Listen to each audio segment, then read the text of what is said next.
fabled heat, where magic meets desire. Subscribe to ignite the fantasy. The first time I saw him, he was elbow-deep in a werewolf's ribcage, the metallic tang of blood filling the air and mingling with the cloying sweetness of burnt sage. The scent was overpowering, making my stomach churn with a mix of revulsion and curiosity. I hesitated in the doorway of Kale's Curios and Curses, a grimy shop tucked beneath the city, its sign creaking in the gentle breeze like a mournful sigh. The sound sent a shiver down my spine as I took in the dimly lit interior, the shelves lined with dusty jars of strange ingredients and the faint glow of candles that seemed to dance in the flickering light.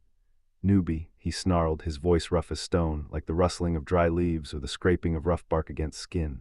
"If you're going to faint, do it outside. I just cleaned." I swallowed, the scent making my stomach roil with a wave of nausea. My boots stuck slightly to the floor, a testament to the shop's questionable hygiene and the dark magic that seemed to seep from its very walls. I didn't want to know what had caused the stickiness, but my mind was already racing with possibilities, each one more gruesome than the last. "I'm not here for necromancy," I said, trying to sound braver than I felt, my voice steady despite the tremble that threatened to betray me. That made him pause. Kale straightened, wiping bloodied hands on a worn rag tied around his waist, the motion economical and precise, like a surgeon scrubbing in for a delicate procedure. He turned and my breath hitched. His face was a study in harsh angles, a jagged scar bisecting one eyebrow, stubble shadowing a jawline that could cut glass, and eyes that seemed to bore into my very soul. Liquid gold, they glowed with an unnatural light, promising both power and peril, like a siren's call luring me deeper into the heart of the shop. Beautiful, dangerous, and utterly captivating. I felt a shiver run down my spine as our eyes met, the connection sparking like a live wire, hot and electric. "Then what are you here for, princess?" His voice was a low drawl, laced with amusement and something else. Something that made my skin prickle with awareness, like the whispered promise of a secret only I could hear. "Love potions," I replied, trying to sound confident, my voice firm despite the butterflies that danced in my stomach. A bark of laughter, low and rough, escaped his lips, the sound sending a thrill through me like the rush of adrenaline before a leap into the unknown. "Let me tell you something about this line of work. The necromancy, demon summoning, child's play." He leaned closer and I caught the scent of leather, old magic, and something uniquely him, a heady mix that left me breathless and wanting more. His love potions. I should have listened. The client, a widow draped in black, had paid handsomely, desperate to rekindle a lost connection, her eyes red-rimmed from crying and her voice barely above a whisper. A simple recipe, I'd thought. Moonflower petals, dove's blood, a lock of the target's hair.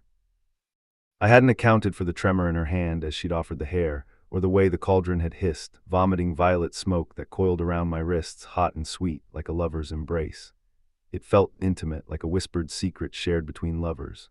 "You idiot," Kale's voice cut through the haze as he stormed into my small workspace above the Black Cat Tavern, the sound of his boots on the stairs echoing through the room like a death knell. He threw open the window, but the smoke had already sunk into my skin, a burning, insistent ache that seemed to pulse with a life of its own. "You used morning hair from a corpse." "So," I coughed, my head spinning, a strange warmth spreading through my veins like a slow-moving fire, leaving me feeling dizzy and disoriented. Growled, crowding me against the wall, his body a solid barrier that seemed to trap me in a cage of heat and muscle, the heat radiating from him intoxicating, and I found myself leaning into it despite the danger. "So," he said, his voice a low rumble that vibrated through me, "you just brewed a ghost bond potion. It doesn't create love, it ties souls, permanently." I felt a chill run down my spine as the implications sank in, the weight of my mistake settling upon me like a physical burden. "What do I do?" I asked, my voice barely above a whisper, my heart racing with fear and uncertainty.